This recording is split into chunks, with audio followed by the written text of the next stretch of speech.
This conference will now be recorded. Okay, it's 3 o'clock, 3:01. I'd like to call to order the Wednesday, March 17th, 2021 meeting of the Carroll County Environmental Advisory Council. Once again, please, this is a virtual meeting. If you're not speaking, keep your mic muted. Any members of the public will need to call in. If they do to join the meeting, we'll stop the meeting and have them identify themselves, and we'll go on from there then with the meeting. So first thing I'd like to say one bit. It's not on the agenda here, but Brenda and I got some news that we're going to be losing a very valuable member of the committee here. And if I could go over that real quick, because it's unfortunately going to be our last meeting with us. Tiffany, if you want to tell everybody your big news there, I'll give the floor to you. Sure. Thanks, Frank. So my husband and I are moving to Charlotte, North Carolina. This has happened very quickly. We're in the process of selling our house, and we're actually moving this coming Friday. So it's all happened very quickly. But because I won't be living in Carroll County anymore, obviously I can't serve on the EAC. But I'm really thankful and appreciative to have the opportunity to have worked with all of you, and know that you guys will continue to do some amazing work. And just, I'm just appreciative of being, part of the group. Tiffany, and as I thanks so much. You've been a vital member to the group, and if anybody else wants to chime in there, go ahead, please. Well, I was just going to say, thank you very much for your service. You've been a great asset to the EAC. We'll miss you. Well, thank you all. Yeah, Tiffany, I really enjoyed working with you, and I didn't realize how quickly you could get money that quickly in your scholarship hunting that you did, but you did a great job, and I appreciate your contribution to the meeting. We're going to miss you. Thank you.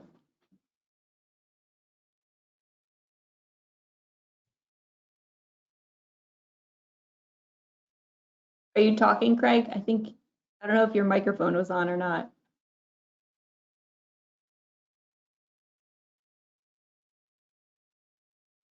Yeah, I don't think anyone could hear you, Craig.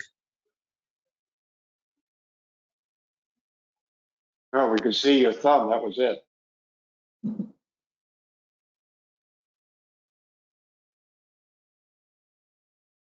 All right, looks like Craig maybe. Yeah, he got logged out. Yeah, so he'll join in here as soon as I'm sure he gets back up and running. So yeah, Tiffany, we're gonna miss her, but we'll move on. And like I say, we'll whenever we have a chance here, Brenda, we'll discuss what we're doing here with potential new members going forward here. So with that, I'll move along the agenda item here, approval of the meeting minutes from February 17th. Hopefully everybody had a chance to read them over. Are there any additions, corrections, or motion to approve?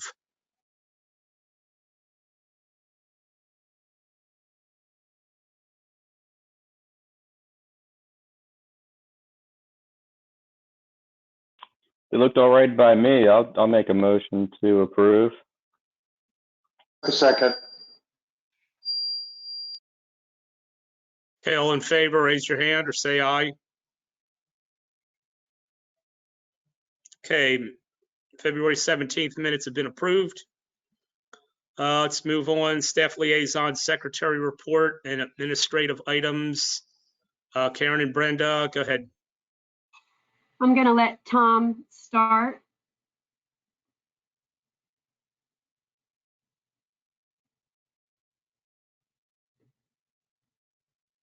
He's having some computer system problems.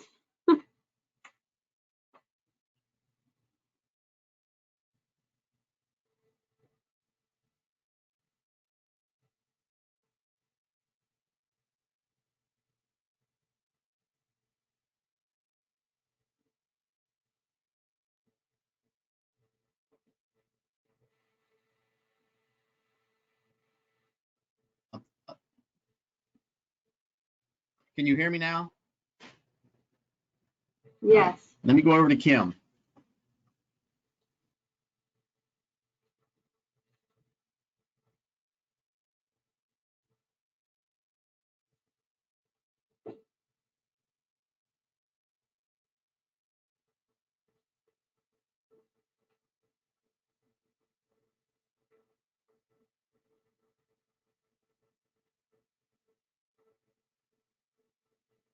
See, we're not immune to computer problems just because we're here in the office.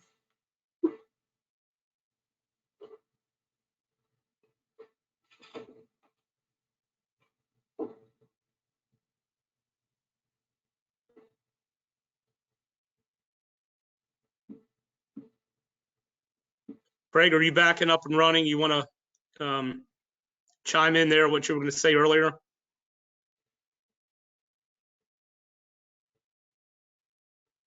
Well, what I was going to say was that I couldn't hear anybody, and I was going to sign off and come back on. So I think that did the trick. Yeah, you're good. Tom is now going to be Kim. How about now, folks? Everybody hear me? Yes. Whew. Sorry about that. Well, part of my problem, I'm gonna relay to you with some news that I'd like to pass on to you. I will be retiring from the county officially the end of March. My last day will be next Friday. So I want to thank you all very much for your service to Carroll County, and you have been a phenomenal group. I've gotten feedback from a lot of different people on your activities.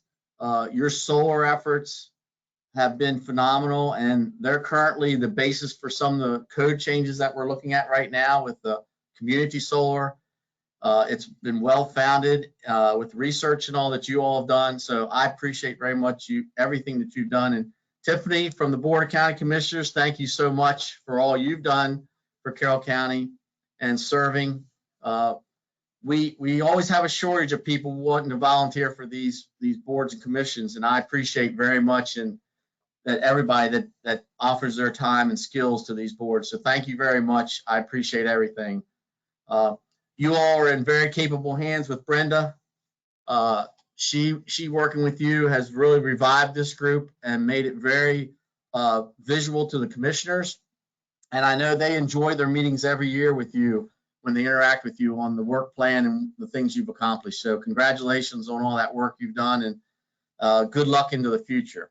So having said that, I want to introduce you to the next person to take charge of this organization here, Mr. Chris Hine, who's our Bureau Chief of Resource Management, and he actually is the acting director along with me for these last few days. So Chris, you want to say a few words to folks, please feel free. Sure, yeah, thank you, Tom. So yeah, as you may remember, a couple months ago, I presented the Piney Run Watershed Study information to you all. So it was a pleasure meeting you then, and I very much look forward to working with all of you more into the future. Appreciate it all. And I guess you all have seen at the papers and all how popular Chris is and his efforts are right now. So you'll see a lot more of him in various medias as we move a little bit further into his study and research and all that's being done down at Piney Run. Well, Chris, we're glad to have you on board. And Tom, certainly thanks for all you've done for Carroll County. You've been a huge asset over the years. You will be sorely missed, but sure you'll be replaced here with capable hands. So look forward to moving on, and congratulations in your future endeavors there.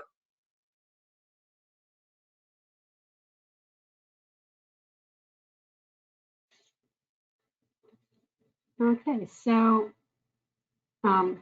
with that news, everything else that I'm going to say is going to be boring. But yeah, for next month, we have a couple potential topics, and the agenda isn't quite firm. At this point, we have a discussion later that may affect part of that.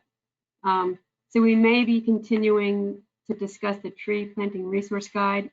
But But I think we will definitely need to talk about the Community Solar Zoning Text Amendment Public Outreach Booklet next month, and potentially the wards presentation. So we'll figure that out. So I'll let you know for sure, of course, how that's going to play out. But I think that's actually all that I have, since we already talked about Tiffany's departure.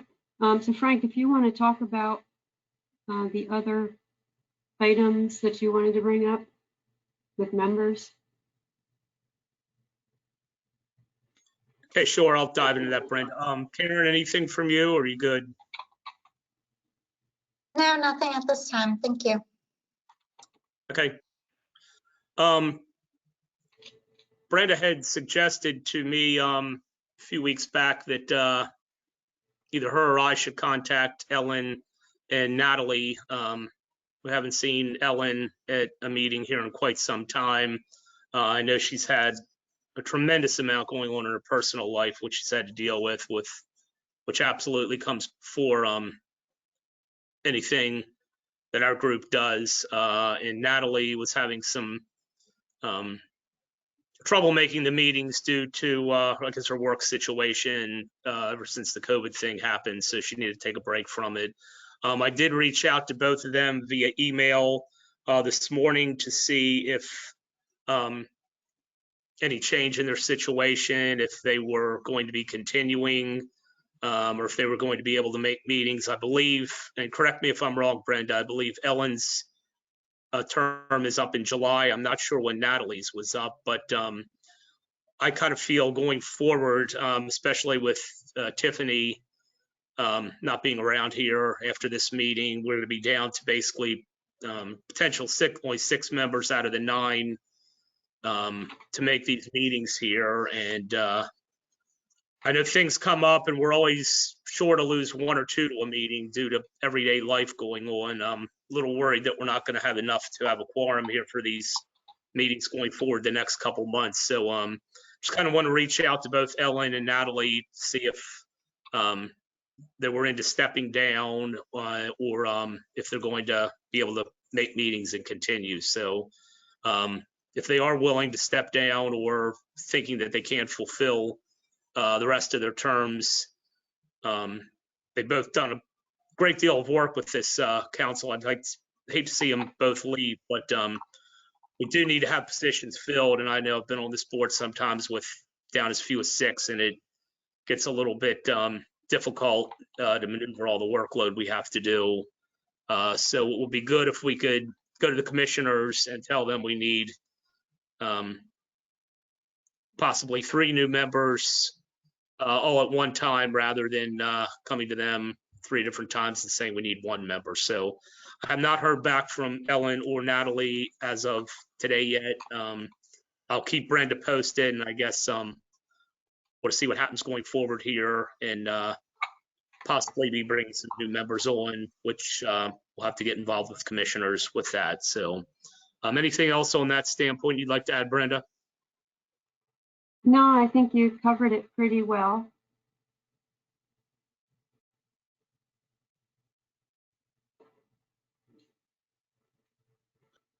Okay. I don't have anything else. Okay. If any of you guys know of anybody in your inner circles or outer circles or work, or just people in general who you think may be interested in joining our group here, certainly maybe put the bug in their ear, and if their name comes up, maybe we can pass them along to the commissioners if the time's right. But as of now, we'll definitely have 1 member we'll have to replace, and possibly up to 3. So just keep that in the back of your minds as we go forward here. And there is an official application that the commissioners have for the EAC. So if there is somebody you know of that may be interested, we can always forward them the application to send to the commissioner's office.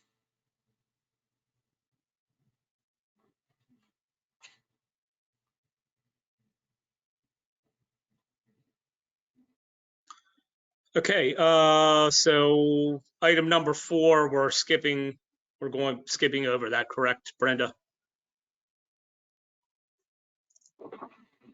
That's right. We'll have, so the reason that came off the agenda is the Maryland Department of Environment is actually a lot closer than we expected to issuing final permits for the large MS4, the large stormwater permit just jurisdictions. So that would be Anne Arundel, Montgomery, Baltimore County, and Baltimore City. So if they're issued in June, then it just makes sense to wait and be sure that what we're giving you an overview of is actually the final permit instead of the tentative. So we'll do that in the summer.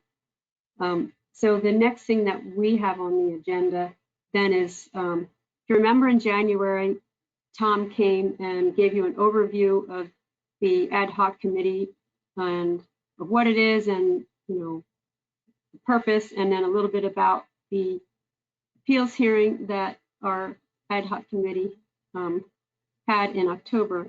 So this month I asked Jim Allman. Jim is yours and Department of Land Resource Management's attorney. Jim's a great guy, and I've asked him to just go over with you a little bit the county attorney's office process for the ad hoc committee, because once an appeal comes through, myself and any staff in the department are pretty much out of it, and it's handled completely by county attorney's office because staff is the one who works on these issues to begin with. So welcome, Jim, and I'm going to turn it over for him to give you an overview. Thank you, Brenda. I appreciate the opportunity and the invitation to join you today. So hello, everybody. So about the EAC ad hoc committee, I actually watched the January meeting, and when Tom spoke about it, and of course he did a great job. And I don't want to, kind of repeat the details and bore you to death with it, but I'll just go through the perspective from our office, the county attorney's office. So as Tom said, that if someone is feels aggrieved by an enforcement of the, I guess the environment codes in the county, which is 150, 151, 153, 154, and 157, they have an opportunity to appeal that decision.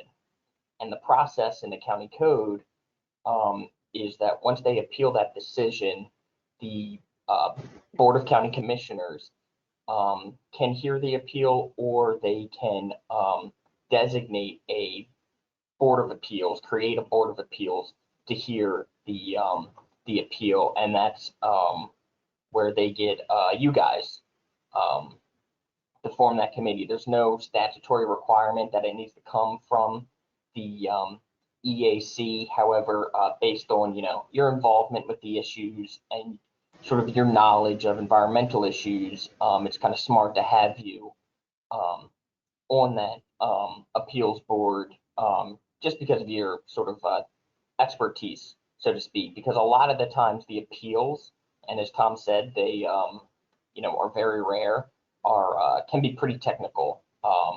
For the ones who were there in the October hearing, it was all about reforestation and what percentage was allowed to be reforested. So sometimes the details can get very technical, and that's why it's helpful to have members from the EAC there. So once there's an appeal and a board set up, it comes to our office. As Brenda said, I represent the department. I represent Bureau of Land and Resource Management. Tim Dixon in our office will be the attorney for the ad hoc board. He'll be the one that, when we're not in COVID restrictions anymore, will sit with you to go over everything. And I represent, like I said, the department to basically explain, why they made the decision they did, and then the person appealing has an opportunity to make their case, and it's kind of up to you whether or not to uphold the department's decision, or or find differently and decline it and give, I guess, relief to the person appealing. During Tom's presentation, there was some talk about ex parte conversations. Basically, people, if you're selected to sit on the committee, basically parties before you, like reaching out and trying to talk to you about the case. Those are called ex parte communications. And while there's nothing specifically in the code that disallows them, they should really be disfavored. On all our other committees, more established committees like the Planning Commission, the Board of Zoning Appeals, and the Board of License Commissioners or the Liquor Board, ex parte communications are prohibited for issues in front of them. When a committee has to make a decision involving a party, that party shouldn't reach out independently of the hearing to the people actually hearing the case. So they should be discouraged. If you're in that situation and someone does reach out to you, just let them know that these types of communications are discouraged and prohibited, and you aren't gonna engage with that. So that's and then again, it's an administrative hearing, so the rules of evidence are very relaxed. For example, hearsay is allowed. It's much more informal than an actual like in-court hearing. And then once a decision is made, Tim Dixon, who sits as the attorney for the ad hoc committee, will draft the opinion and send it out to the party, whether that be the department and the person who appealed the decision, and then they have 30 days to appeal that decision. They can appeal it to the circuit court, and then that can they can keep appealing it all the way up as they see fit. So that's kind of what I have. Again, it's very simple, very cut and dry kind of process, and as Tom said, it's rare. There's a similar process with animal control issues under Chapter 90. If, for example, if an animal is found to be a nuisance or dangerous, the Humane Society of Carroll County can take that animal from the property owner, and the property owner can appeal that, and then a similar type of Board of Appeals, ad hoc Board of Appeals, is created, and it goes through the same process. So I hope that's helpful. I'd be happy to answer any questions you have. Sorry, I don't have more information, but again, it's quite rare that this happens, I'm told, and very informal, but happy to answer any questions anytime. Anytime you have any questions about anything, feel free to reach out to me or our office, and we're happy to look into the issue for you. Yes, sir.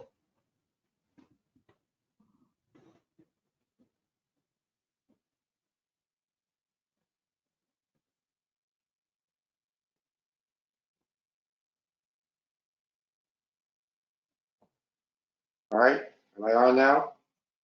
Yes. Okay, so my question is on the appeal.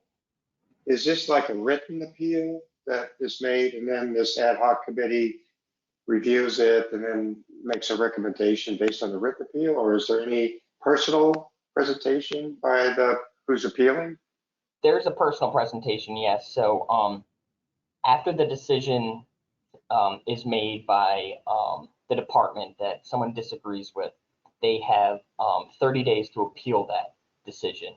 And that's a written appeal. They'll appeal it. And then that is sent to the Board of Commissioners. And the Board of Commissioners then gets in contact with the department and this commission to set up a ad hoc committee to hear the appeal. The County Office of Administrative Hearings will then set a date for that hearing, and at the hearing, the person who's appealing has an opportunity to put on their case, and then the department has an opportunity to put on their case, basically saying why, you know, they made the decision the way they did. Person appealing is saying, you know, it's unfair or whatever reason they have, and then it's up to the commission to make a determination about whether or not to uphold the department's decision or not.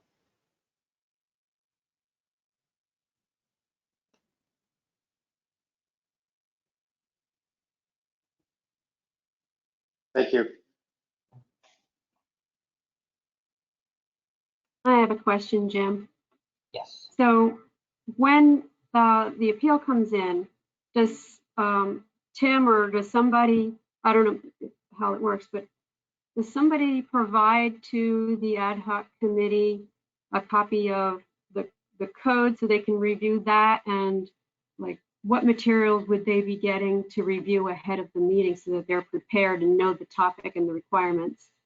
Right. So that information you would get through Tim Dixon in our office, because he would be the one that sort of represents the commission, the Board of Appeals, or the ad hoc committee. I'm sorry for getting all my words mixed up. And any sort of case file with that, which would include the appeal and the applicable code section that they're, you know, appealing from, that would be given to the members of that committee prior to the hearing. And then during the hearing, the committee members would get testimony from it was either Tom or it would be Chris or some other representative from the department about, you know, why they made the decision they did. And then the person appealing would have the opportunity to provide their own testimony. They can bring witnesses, engineers, or whomever. And yeah, then it's just basically a sort of just the basic hearing.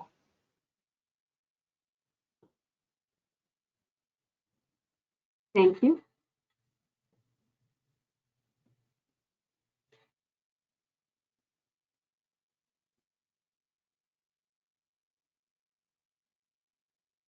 Okay, any other questions for Mr. Alman?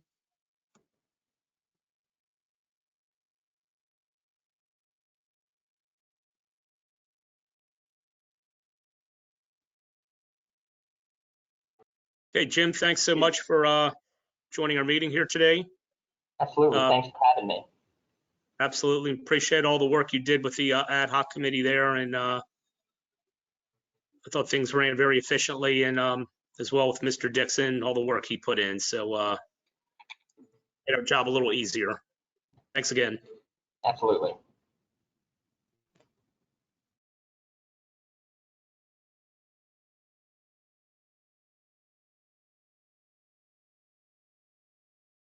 Okay, next item on business in progress, the community solar zoning text amendment, public outreach booklet that Brenda is working on. She did email out a one-page draft of the scope for that.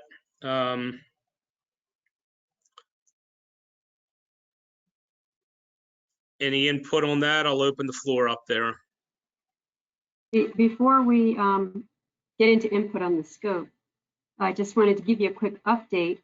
The Planning Commission, the Planning Commission yesterday finished their review of the proposed zoning text amendment. Under state law, the Planning Commission has to have the opportunity to review any changes to zoning text or zoning maps and provide a recommendation to the Board of County Commissioners. So we went through a 5-meeting process with the Planning Commission to review the text and get some input. They got input from some from the ag community and from the solar industry. And just yesterday, they finished up and made a recommendation to the board on adopting the zoning text amendment and with a few minor changes that were made. So it's moving along, and we've requested time on the board's agenda for next Thursday. And so that'll be late in the afternoon. We'll be briefing them on the text because they've only seen the concepts. They haven't seen the actual draft text. We'll be briefing them on the text and requesting them to give us direction to schedule a public hearing on it. So it's moving along. So that's great news. But that also means that this booklet will need to be, we're aiming to have it done and ready about when the commissioners would actually adopt something.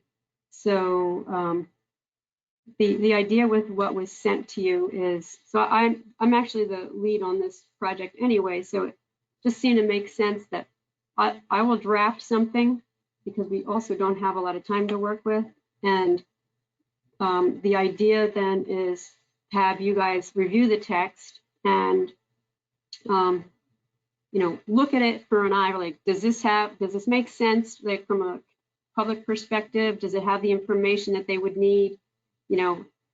Since I'm working on it, it might make sense to me, but maybe if you look at it, you might say, hey, we need this information too. So that's the idea here. It's a little bit quicker process than we're used to, but that you would be giving input on whether information there is, whether we need more information, whether something needs to be changed, something doesn't make sense. So I'll probably have to be drafting something and get it back to you for the April meeting in order to be able to then finalize and format something for when it might be adopted by the commissioners. That's kind of the whole background and spiel on this scope. As Frank said, if you have any questions or any input on it, welcome to ask.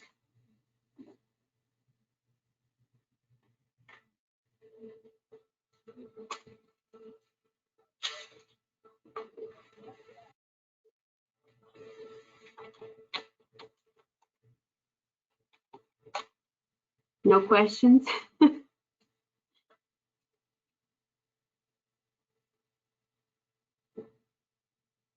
I mean, if that's all sounds good to you, then we'll just plan on this being on the agenda and looking at draft text for the April meeting. I don't think we need like an official approval or anything on the scope. So what the Planning Commission has recommended, you said that those were minor adjustments? They were, although when the draft text went to the Planning Commission, there were some changes from what you had seen back in September. So, based on the feedback that we got from the agricultural community and solar industry and whatever public property owners who had provided feedback during the fall, we did make some adjustments. So one of the things that was changed was previously the concept was that it would be allowed on remaining portions that were between 5 and 20 acres in size. That was opened up to be any remaining portion over 5 acres. And then the easement part of that was changed so that it would apply. They would have a maximum of 20 acres for the solar facility, and then anything left on that remaining portion would go under permanent easement. I don't know if you recall back in the fall, the way it was proposed, it was a little bit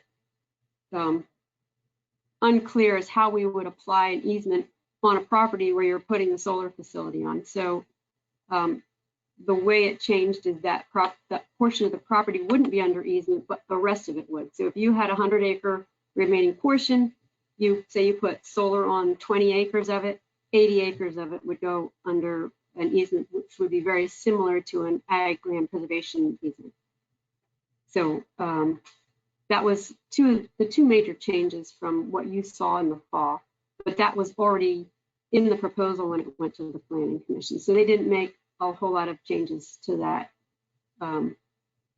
So there was a lot of good discussion, and I think everybody was kind of happy with the way the proposal addressed potential concerns from various stakeholders.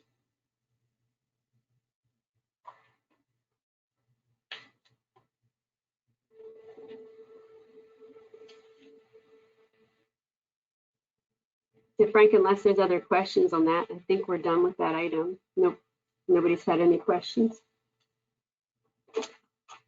I don't have a question, but I think it's a great follow through for what we've been working on. And it basically meets the goals that we, I think as a committee, felt like the county needed to pursue community solar. And this opens it up, and it also opens up the debate on agricultural land. I'm sure there's going to be some discussion on the debate of whether this is good or bad, but I think we're going in the right direction.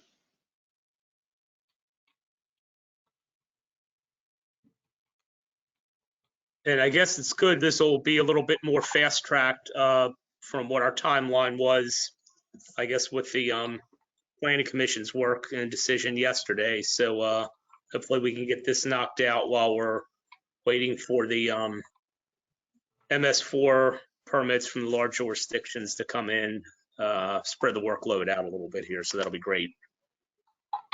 Anything else on the community solar? Okay, let's move on to the tree planting resource guide discussion. Brenda sent out a printout on that too.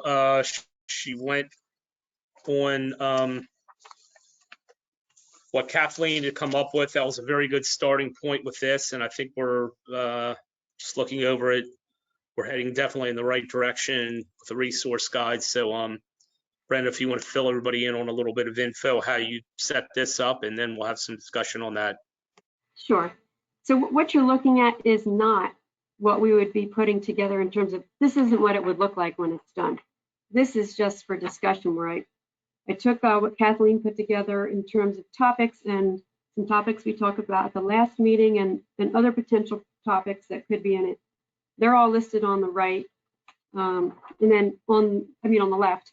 On the right-hand side are just examples of sites that we could plug in for each of these topics and the kinds of sites that we would be looking for. I think Frank mentioned last time that, we're not looking to put private, like for-profit websites on here.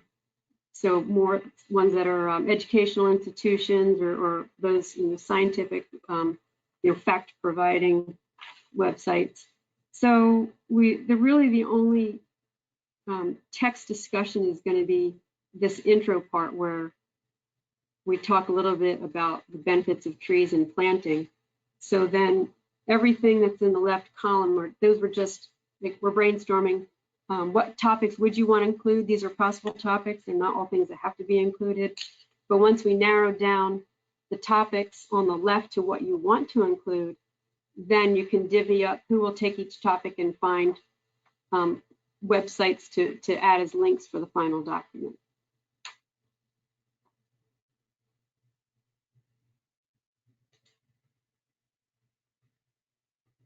So your thoughts on which of these topics you feel are important to include?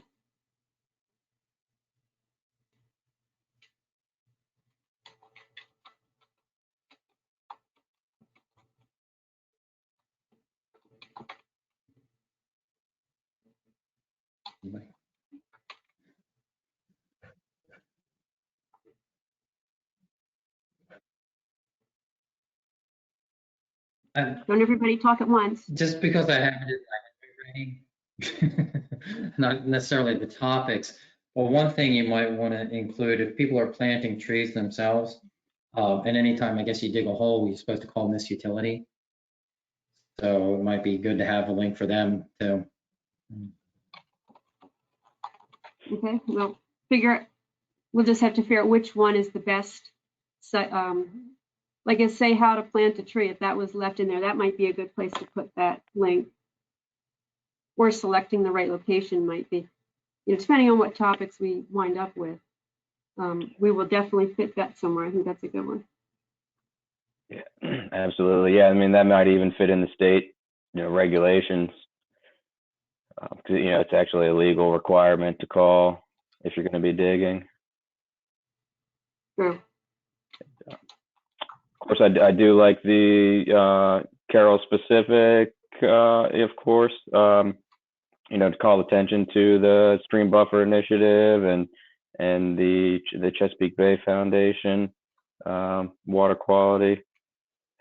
Ties in with our sustainability initiatives, and I think that's a great program. That's basically another opportunity to draw attention to I'm sure maybe a lot of the farms and such are aware, but the ability to get grants to plant the trees, and maybe if they're not aware of it, it's another opportunity to highlight that for the residents.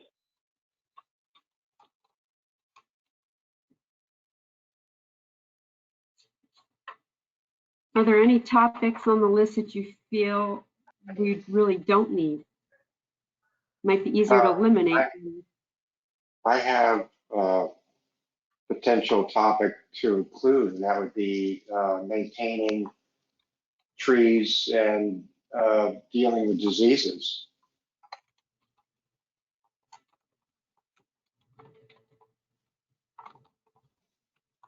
Yeah, I think there is a maintenance section there under the how to plant.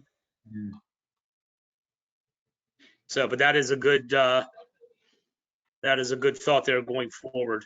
It's great to plant it, but to maintain it and make sure it lives is another very important.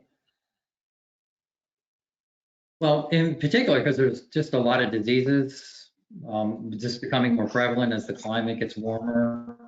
I think a lot more trees are becoming, susceptible to different things.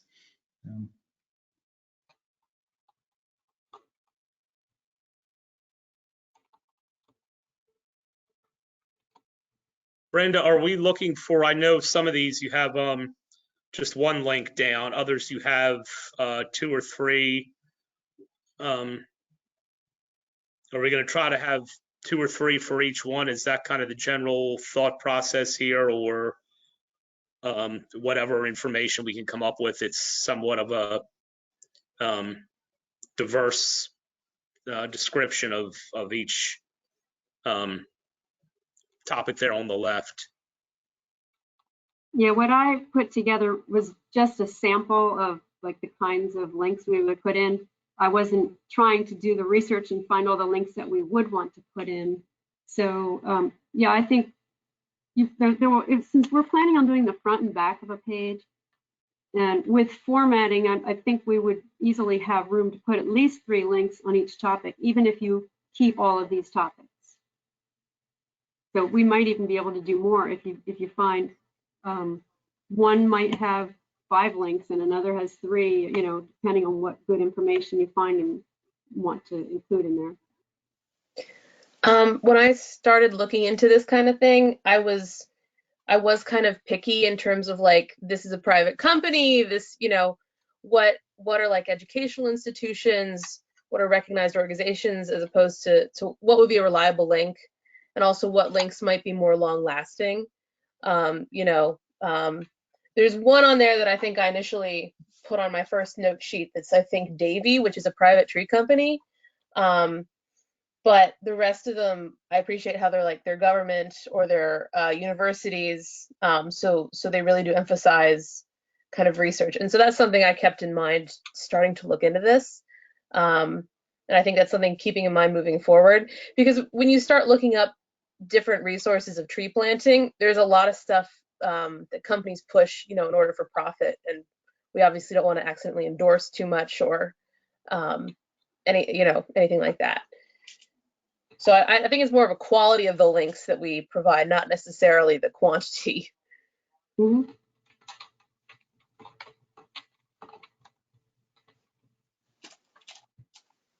But do you want to add or take away anything else? Or if not, it doesn't mean if we think of something along the way, we could still add it.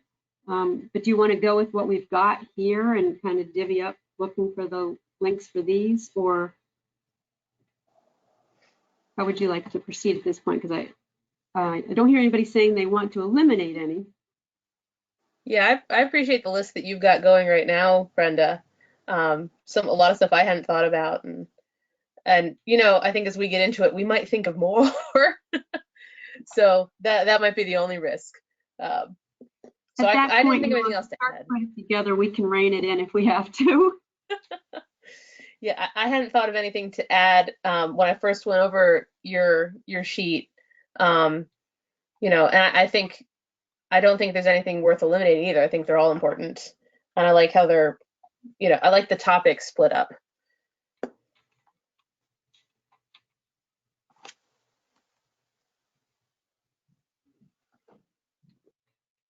Yeah, I like all the topics too. I guess the only one, if we're running out of room, would be the participating in tree planting events. I don't know if we're trying to gear this toward more just toward homeowners planting on their own property or just tree planting in general. If it's more tree planting in general, then I think we should have participating in tree planting events. But if it's more toward, people on their own properties, like I say, if we have to cut anything out, and we may want to add another topic or two, that's the only one I see that I think probably could go. I think all the rest of them are extremely important and need to be covered and touched.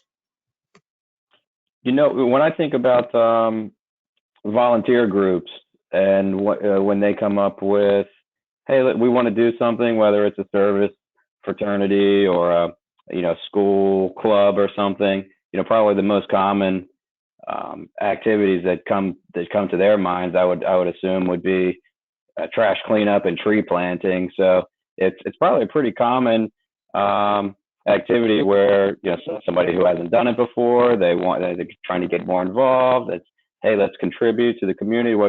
Let's plant some trees, and it could be a good resource guide for that sort of use case. Could be a common use case. I don't know. I think the biggest challenge with that topic is just finding sites that will tell people where to look for them, as opposed to the actual event, because events could change from year to year. So that's the only thing I think we need to be careful of with that topic. Yeah, that can be kind of vague into a lockdown pandemic situation like we have now, then everything just totally gets canceled. So yeah, that would be an ongoing. I agree with Brenda. If there's some link we can put in about how to go about maybe organizing a tree planting event or something like that, that might be that's definitely more worthwhile, I believe, than actual how to find events or things like that. Yeah, I agree. I think the guide could be useful for those groups, based on the other content, but not necessarily as time, might not age well if we recommend specific activities. Does it make sense to reference the county agricultural extension agent as a resource? Or are they? I'm not even sure they are. I use them a lot, but that's more like for crops and stuff. But I would think that they could be, besides just your hot links that you have, is there a telephone number for the extension agent or some other way of referring other than just the hot links for people who have specific issues dealing with trees?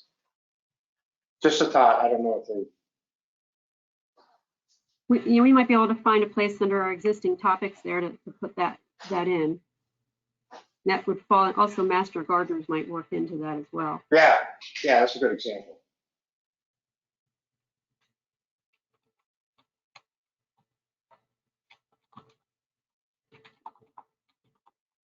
So do you want to divvy up the topics, or how do you want to work this? That's just what I was going to ask. Do we, I guess maybe if everybody thinks if there's any other topics we've missed here, but yeah, it might not be a bad idea to divvy up the topics. And I guess if we do that, then it would just be everybody try to do some homework on what are good links, good informational links to put in there and bring them up. Kathleen, I'm assuming all these, did you come up with these links that were here, or is that just an example that Brenda put up with, or are these all useful? Some of these were me. So I think most of the state regulations and the county resources Brenda found. I don't think I had something that specific, so that's cool. But yeah, like the Arbor Day Foundation links, stuff like that. That is stuff I did find, and I also put some emphasis on finding a variety of resources, like making sure not every link was to the Arbor Day Foundation. pages, even though they're a good resource. You know, making sure that there's kind of like second opinions, I guess, for people who wanted to plant trees. So yeah, some of them are for me. So I don't know. I'm not sure yet if anyone's got certain passions or interests that they want to tack on, you know, which topics they want to go looking for first. You know, I'm more than willing to look up anything. I just like trees.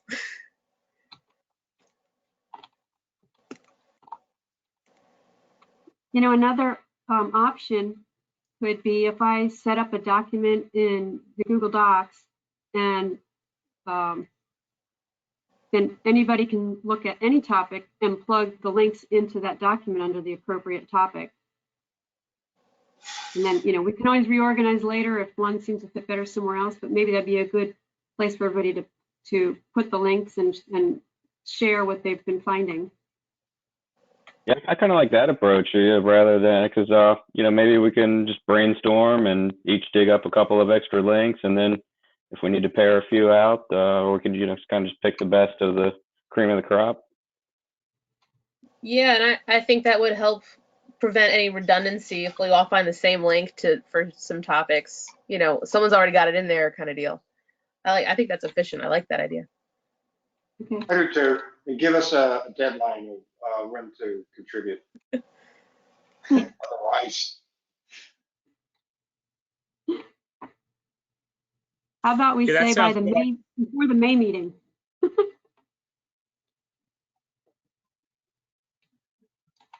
I think that sounds good. I concur with Jesse and Kathleen. Let's brainstorm on it, and then if we get down to the point where we're lacking in a topic or two, then we can maybe have somebody dive into it a little more deeply, or we can just fine tune it from there. But because everybody might like certain or be an expert in certain of these topics more so than others, but it's good to get a broad feeling for different the way different people feel about these topics, and I think different resources is very important as well. So I think it's a good suggestion, a good way to start, Brenda. Okay, I'll set that up and get it sent out to you with the link so that you can plug stuff in. I have not well, maybe a suggestion, but with the state and local tree planting programs, just a thought, if we couldn't get too much for the participating in tree planting events, that could possibly be combined in a way, because like if there's an annual event or something, that could be a program or an event if it's every year. Just a thought. That makes sense. They do kind of go hand in hand, and we can also put in there every 2 years the EAC has a tree planting ceremony for their award winners. So that's one thing that hopefully is not going to change, and it'll give us a little more free advertising there as well. So maybe we can combine those two, but that's something we can tweak as we go along. I'm sure the more we look into this, things will come to fruition how they should be here. So we're definitely on the right path here. Because we do tree planting as well, so I don't know if it's annually or not, but it just made me think of, oh, if we do this frequently, maybe there's other organizations that do as well. So, and that's good advertisement for the awards. Karen, which two categories did you suggest combining? State and local tree planting programs, and then participating in tree planting events. Okay. Maybe we want to see, you know, what we come up with in each of those categories, and you can look at it later and decide to combine them if you think it's appropriate at that point. But if we leave it separate, maybe you're likely to get more links for each one to start.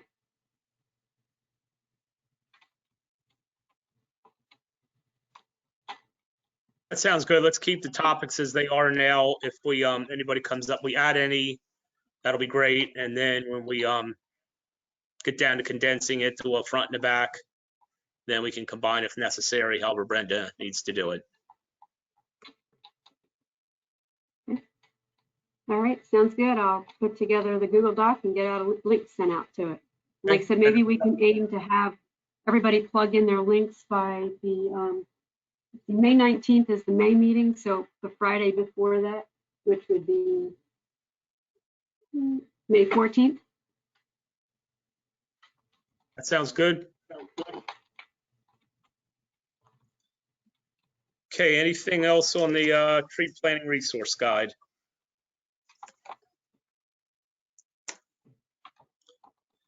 Okay, last item here, the Environmental Action Awards. Drum roll, please, Karen, or Brenda, I'm sorry, announce the winners there. Drum roll is exactly what I was going to say. You took the words right out of my mouth. All right, so I'm going to tell you the winners. And then just so you know, I'll need to get letters sent out to all of the nominees as quickly as possible so that they know, who won and all. We'll get like press release done. We'll get it on our webpage, get all that stuff done that we do every time. And then after I tell you the winners, we need to talk about the venue for the awards presentation a little bit. But I know what you're all dying to hear first. All right, under educational outreach, you'll never guess who got the most points. Right, so that one was Phillips, obviously. Under positive practices, our winner is Jeannie Bird. And under student engagement, our winner is Elsa Schoberg.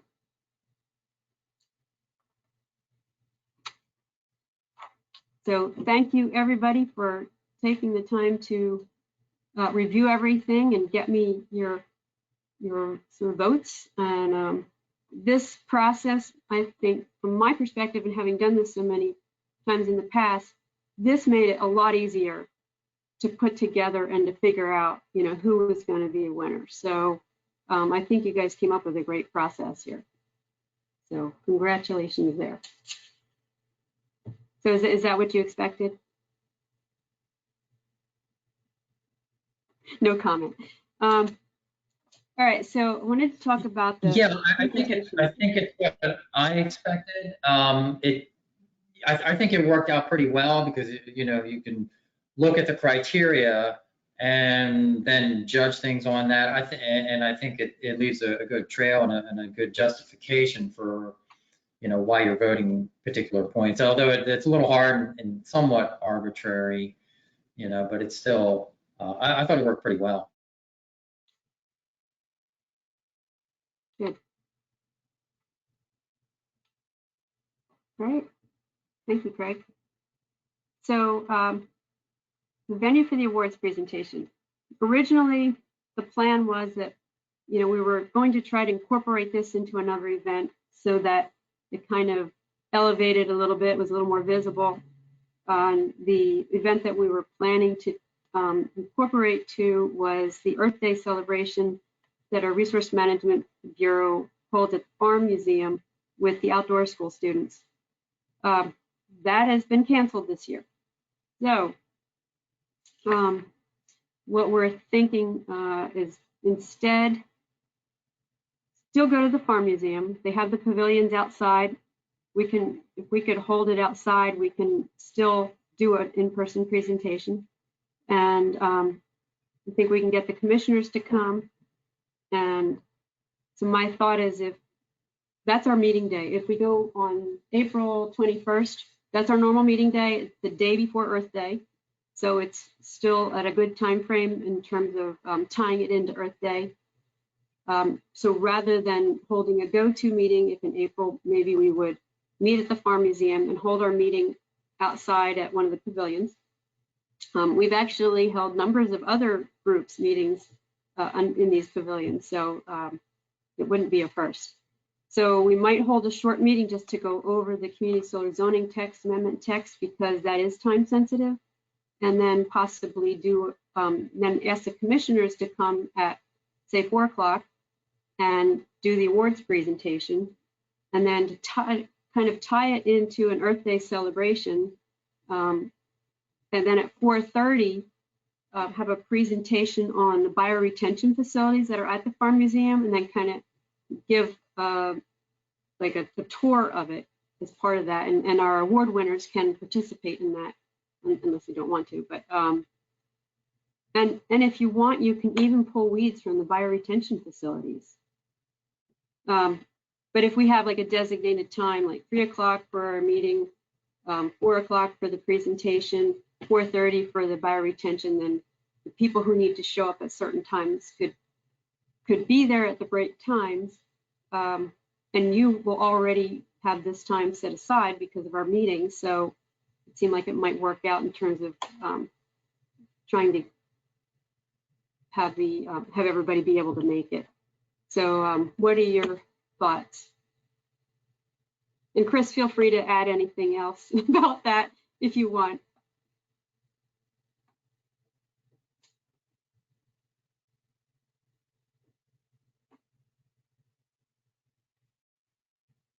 And if you don't say anything, I'm going to go with it.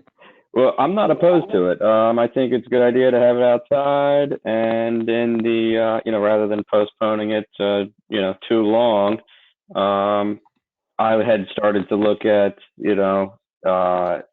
alternative dates in case we needed one, and it's still like environmentally themed. So I mean, just as a backup plan in case a third wave or something like that comes up. I did identify June 5th as World Environment Day and July 28th, I can't even read my writing here, as a World Nature Conservation Day. We could maybe have those in our back pocket if we need them. I personally do like the idea of not waiting too long after announcing the winners to do the presentation. I think as a winner, you kind of wanted, once you know you're a winner, you kind of want to get to that quickly if possible.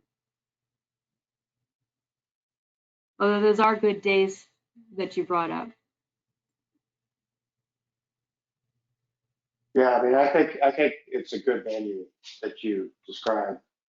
The only problem is the weather might be an issue, in which case we'd have to have a backup date, and maybe sooner than later, as you were talking about, Brenda. But I think that's good, very reasonable, and we can have fireworks and bands and everything else, free beer. So I think it's great.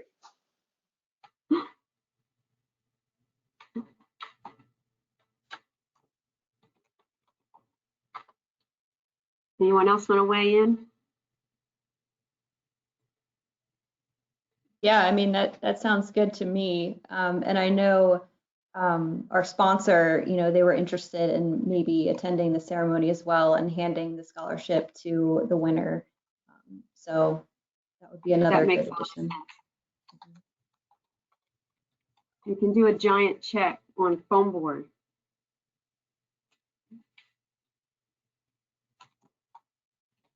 Thank you for bringing that up, Tiffany. That's a good point and something we need to keep in mind for the presentation to make sure they know about it.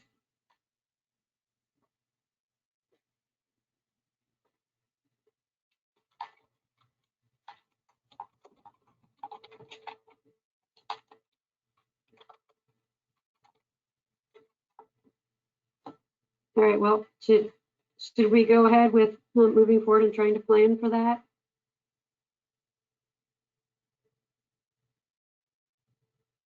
All right, I'm getting a number of thumbs up, so speak now or forever hold your peace. That's what we're going to look at planning for. So thank you all.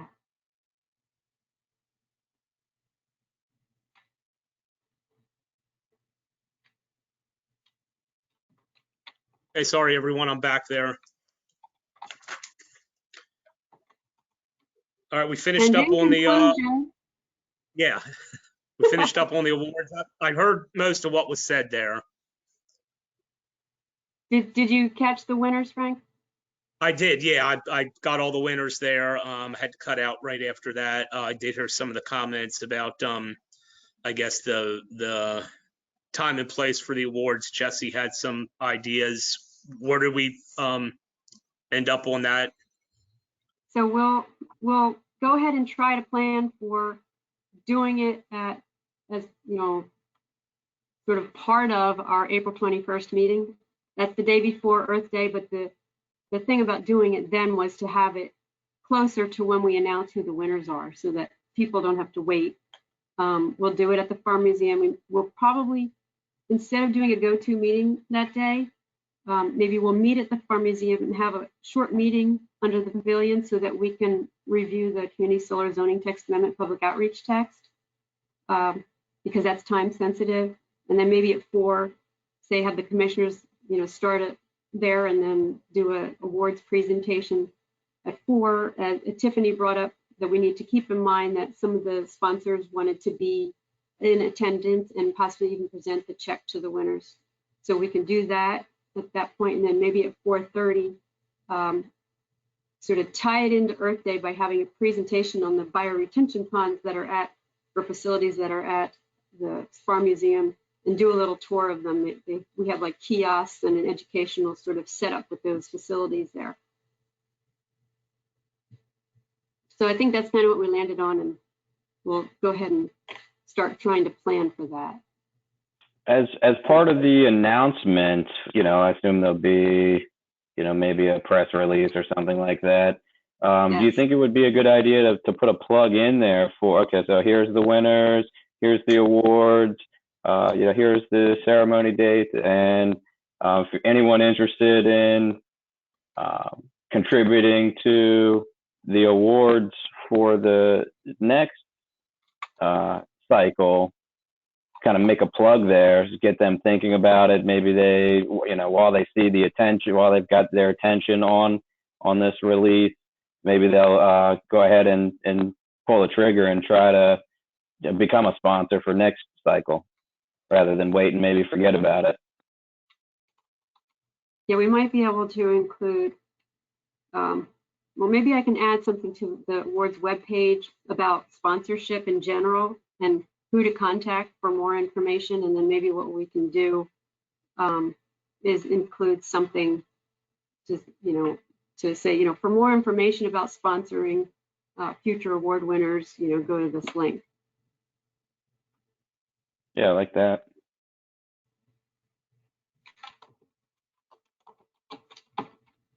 The only other question I had, Brenda, that I missed, when are you going to notify the winners? And are we doing anything with honorable mentions? We haven't talked about honorable mentions, but to answer your other question, I'll be working on writing letters and sending them out to all of the nominees to let them know of the final outcome. And usually I try to wait on those until we know when the awards ceremony, like have those details down, so that can be included in the letter. So that definitely I would like to have done in the next, definitely by April 1st, if I can, assuming we can get the details with the commissioners worked out by then. So all of that notifying should be done like by April 1st or so. But again, the honorable mentions, Craig had brought that up last time, but we didn't talk about that. So if you want to talk about that, this might be a good time for that. Yeah, basically, my only thoughts on that are I'm really big into getting the kids and young people into the environment and doing stuff. And I think I kind of think this time and also going forward, it wouldn't hurt. I think we have 3 student nominees. Was that what it was? I think the ones that don't win out of student, I think that's the very least we could do. Maybe have the other 2 students, just give them an honorable mention. I know young kids like that, and especially it seems like the 3 that were nominated this time were really into getting some stuff started and really heading in the right direction. I think it would probably help moving forward you know, give them a little bit of a pat on the back as well. So any thoughts on that?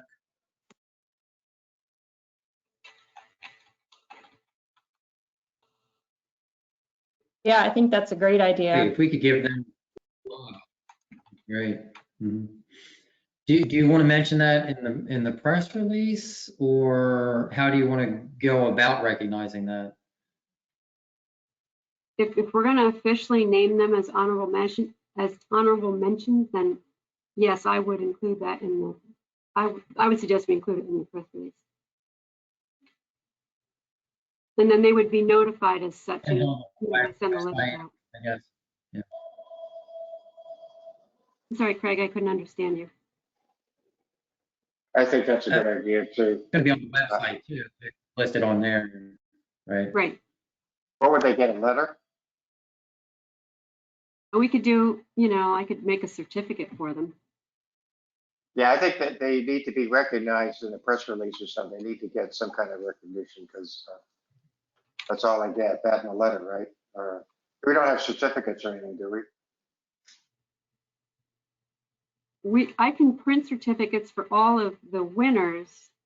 We can also do certificates for the honorable mention. We don't have like any award or prizes to give them, but we could give them certificates. Okay, I think that's good.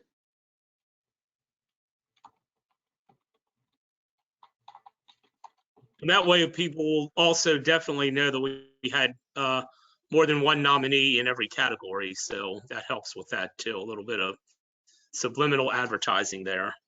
Always thinking moving forward with this, which we have to. So yeah, if everybody's in agreement with that, that would make me happy. And like I said, I think we need to recognize students and young people when they do good things, because that's oftentimes not the case. And anytime we can do something positive for a young person in this society, we definitely need to do it. So that sounds good.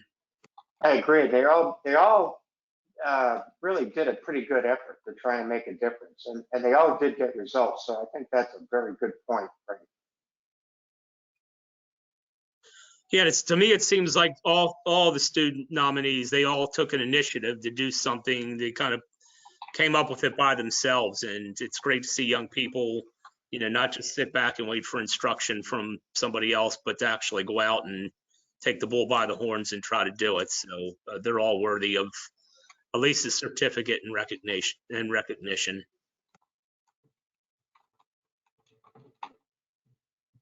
Okay, so I'll go ahead and prepare certificates for all the winners and for the other two student nominees.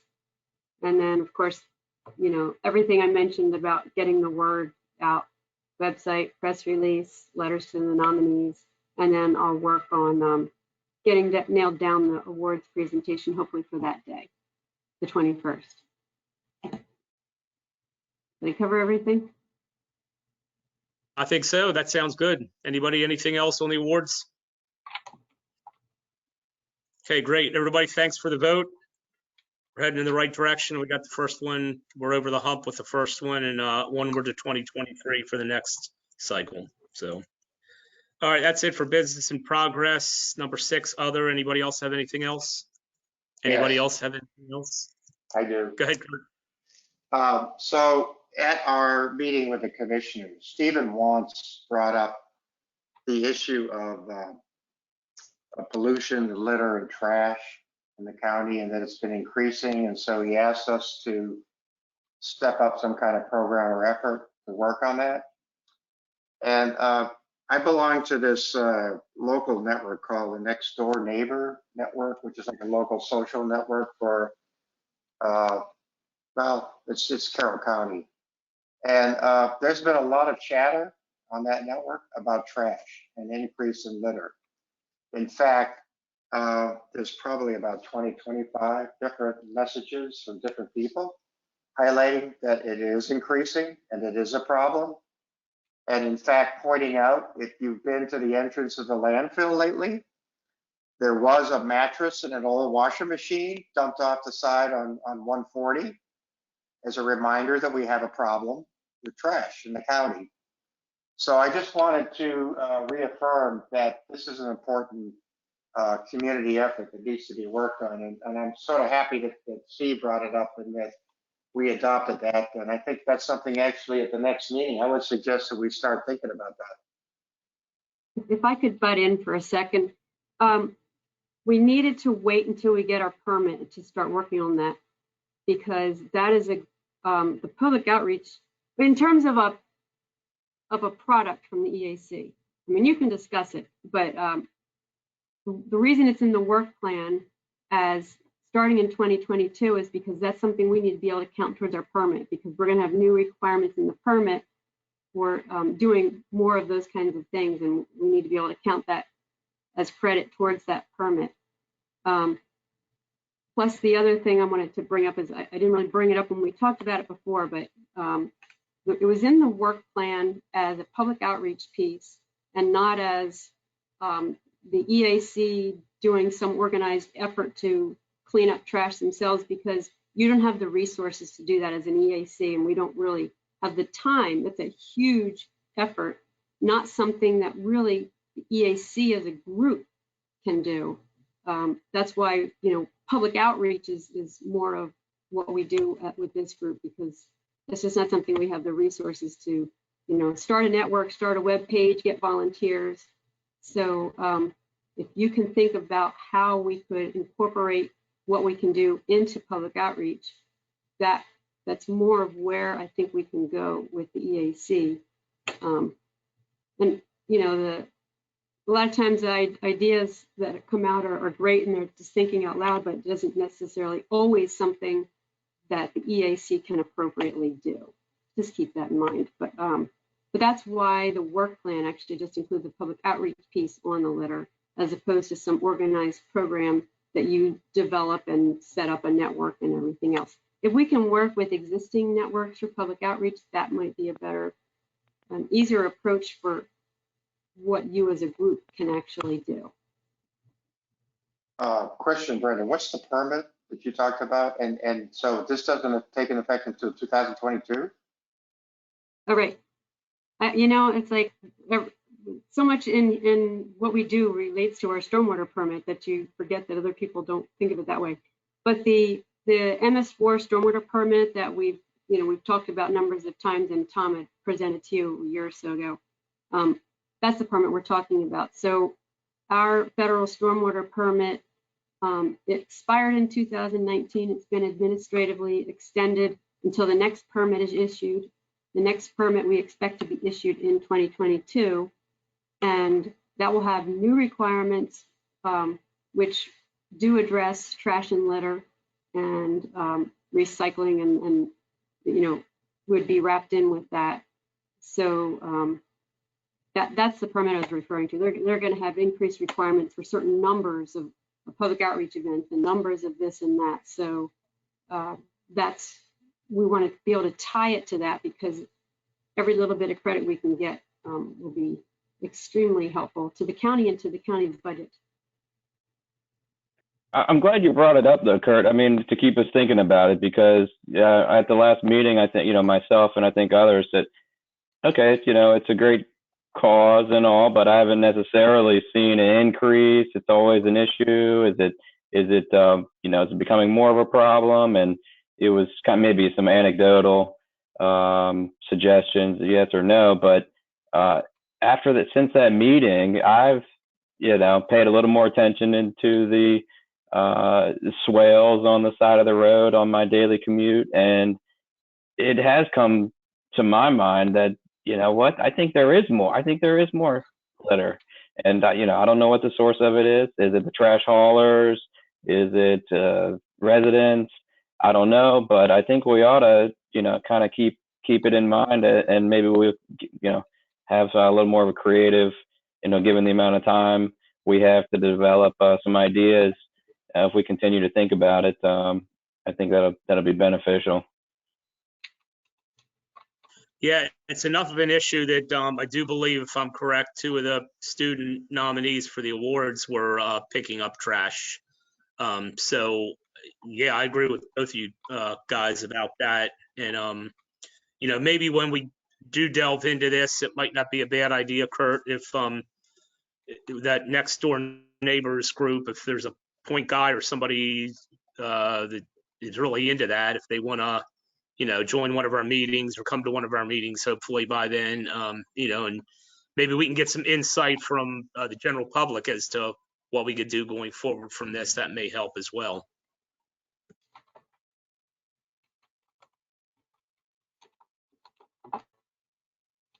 I've got a question.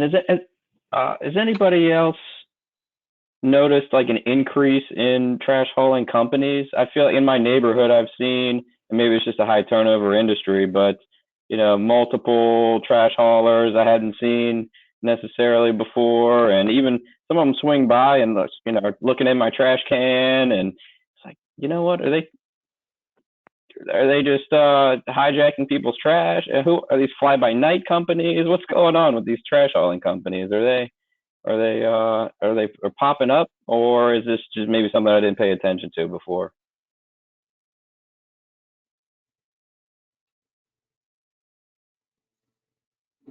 Yeah, it's hard to say, Jesse. It seems like there are a few more out there than there used to be, and like anything else, you get what you pay for. And I saw employees for Hughes the other day dropping recyclables in their truck, and guy dropped a few pieces on the ground. He picked them up and he threw them in the truck.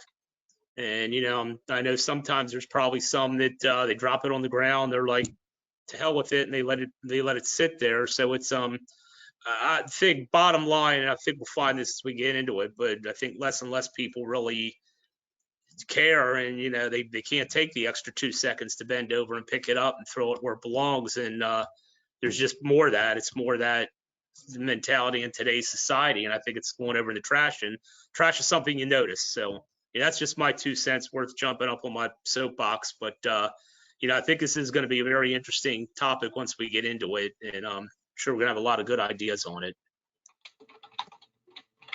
Yeah, I think on the network, there was a lot of speculation of what was causing the increase, and trash trucks was one of the contenders, and an increase in number of people in cars because of COVID, somehow related to COVID, but there were different theories of why this was happening. So people were actually trying to figure out what was causing the increase. So that's part of what we could look into too. We can investigate what is causing that to help develop a strategy of how you deal with it.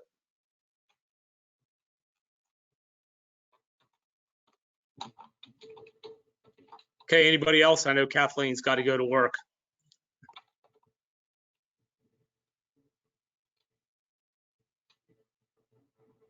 All right. Thanks for bringing that up, Kurt. Public comments and concerns. I see no public here, so other than ourselves, so we'll go over that. Guess if nobody has anything else to add, I'll entertain a motion to adjourn the meeting.